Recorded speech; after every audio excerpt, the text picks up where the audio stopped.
हम यह सब भली भांति जानते हैं कि हनुमान जी प्रभु श्री राम के कितने बड़े भक्त थे। यहाँ तक कि आज भी कभी राम भक्तों की बात आती है तो उसमें हनुमान जी का नाम सबसे ऊपर आता है। यह इसलिए क्योंकि हनुमान जी ने सच्चे मन व पूरी निष्ठा भाव से प्रभु श्री राम की सेवा की थी। वह हर संकट में उनका साथ दिया था। इसी के साथ साथ हनुमान एक बहुत बड़े विद्वान भी थे, जिन्हें सभी वेद शास्त्रों का ज्ञान था। भगवान हनुमान एक योद्धा होने के साथ साथ दूरदर्शी सोच रखने वाले व कई अद्भुत शक्तियों में निपुण थे। वीडियो में आगे जाने से पहले कृपया करके इस वीडियो को लाइक और हमारे इस चैनल को सब्सक्राइब जरूर करें। आज हम भगवान श्री राम के जीवन व उनके द्वारा किए गए कार्यों को महर्षि वाल्मीकि के द्वारा लिखी गई रामायण व कलयुग में तुलसीदास जी द्वारा लिखी गई रामचरितमानस के द्वारा जानते हैं।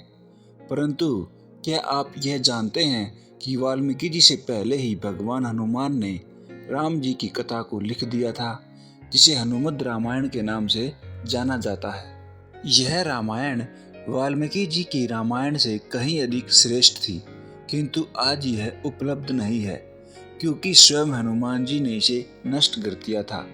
आइए इसके बारे में पूरी कथा को जानते हैं।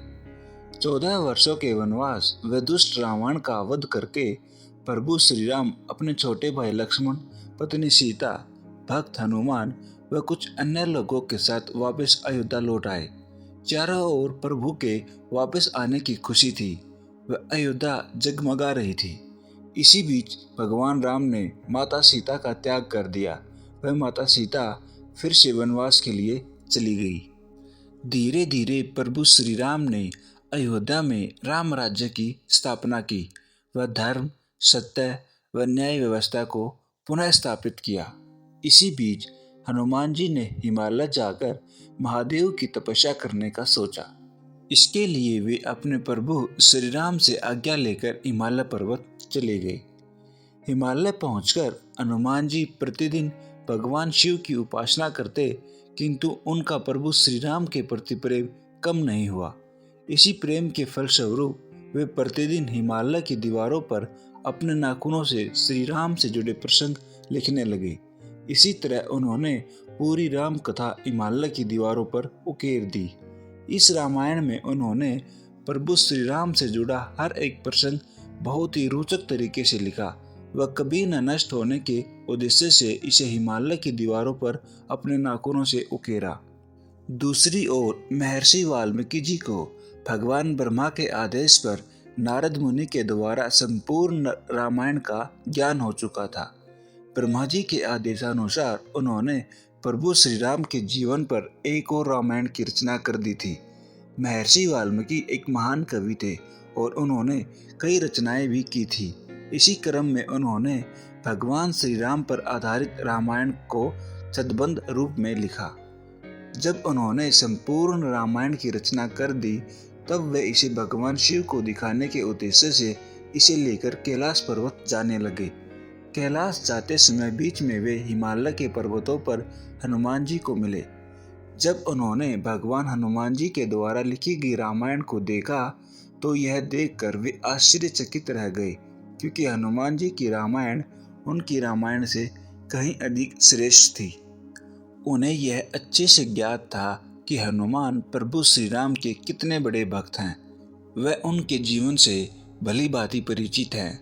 उन्होंने हनुमान जी के द्वारा लिखी गई रामायण की खुलकर प्रशंसा की, किंतु साथ ही यह भी कहा कि अब लोग उनके द्वारा लिखी गई रामायण को भूल जाएंगे, क्योंकि हनुमान जी की रामायण उनके द्वारा लिखी गई रामायण से कहीं अधिक श्रेष्ठ है।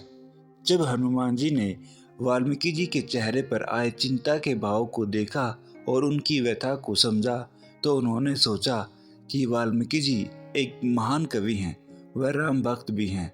उन्होंने भी रामायण में सभी चीज़ों का उल्लेख किया है। तब हनुमान जी ने वाल्मीकि जी को कहा कि उन्होंने यह रामायण विश्व को दिखाने के लिए नहीं, अपितु प्रभु श्री राम के भक्ति स्वरूप में लिखी थी।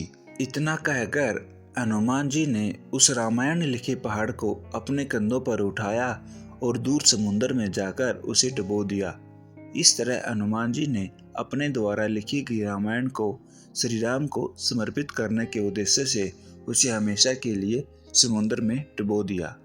भगवान हनुमान जी का इतना बड़ा त्याग व भक्तिभाव देखकर महर्षि वाल्मीकि अभिभूत हो गए। उन्होंने कहा कि हनुमान की महिमा लिखने के लिए शायद उन्हें एक जन्म और लेना पड़े। इसके बाद उन्होंने प्रण लिया कि वे एक बार और जन्म लेंगे व रामायण का एक नया संस्करण निकालेंगे जो इससे भी ज़्यादा श्रेष्ठ होगी व साथ में उसमें हनुमान जी का पूरा व्याख्यान होगा। ऐसा माना जाता है कि तुलसीदास जी महर्षि वाल्मीकि जी का पुनर्जन्म था, जिन्होंने न केवल रामचरितमानस को आमजन की भाषा में विस्तार से लिखा अपितु हनुमान चालीसा भी लिखी।